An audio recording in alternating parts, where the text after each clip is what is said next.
អ៊ីវខ្ញុំបញ្ឈប់សកម្មភាពនេះសម្រាប់ចិត្តភ្លាមទៅរកម្ចាស់ថ្មី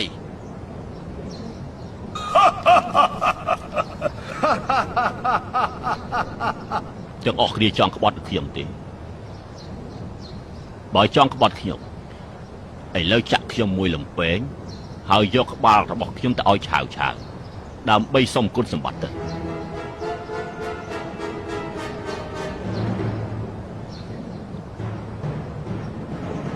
បើមិនក្បត់ខ្ញុំទេខ្ញុំចេញបញ្ជាឲ្យពួកឯងឆាប់ឡើងភ្នំសម្រាប់ស៊ីអ៊ីវចោលលោកម្ចាស់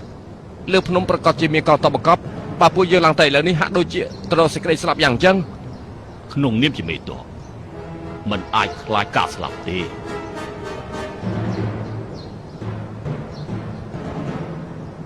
សម្រុកឡើងទៅ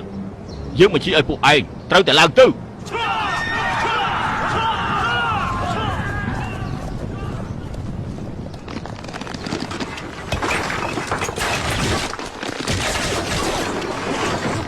លោកម្ចាស់មានកងទ័ពស្រូវបង្កប់ឆាប់ដកថយទៅលោកម្ចាស់ឆាប់ដកថយទៅឲ្យលឿនឡើងដកថយទៅពុកឲ្យលឿនដកថយទៅ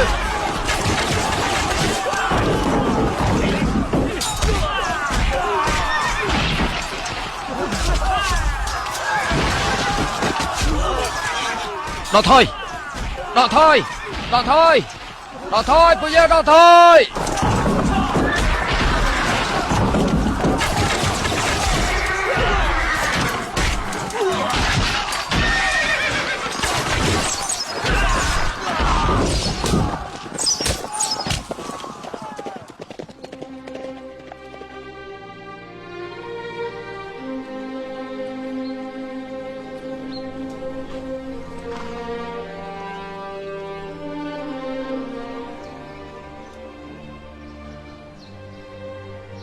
ឥឡូវយើងសល់មនុស្សប្រមាណអ្នកទៀត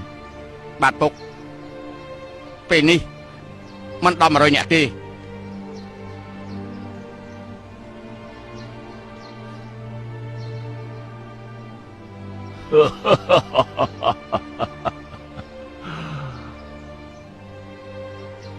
កន្លះឆ្នាំមុនយើងលើកទ័ព700,000អ្នកមកវាយប្រហារឥឡូវមិនសល់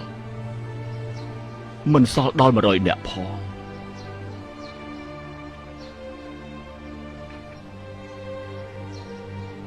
ណាហើយចុះ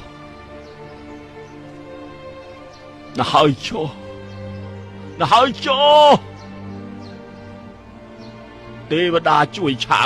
វមិនជួយខ្ញុំទេ